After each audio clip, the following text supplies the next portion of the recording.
I'm going to do a tutorial today on how to rig an anchovy for fishing inshore and offshore. This is my preferred method.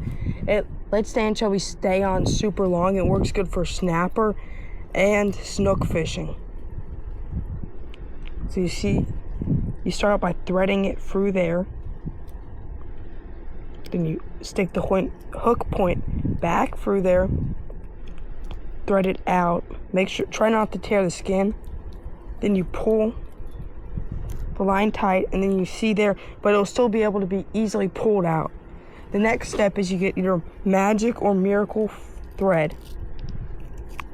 You wrap up the whole fish. The trick is to get a lot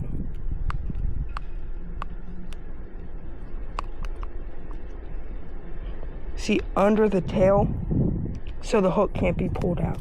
Then you just wrap the whole thing back and forth to keep anything from tearing it apart.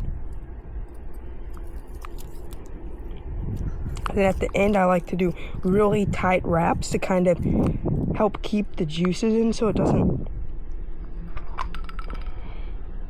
See?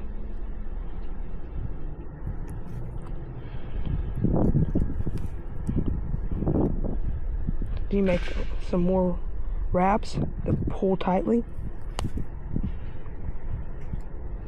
And there you go. See? Super strong, won't come off.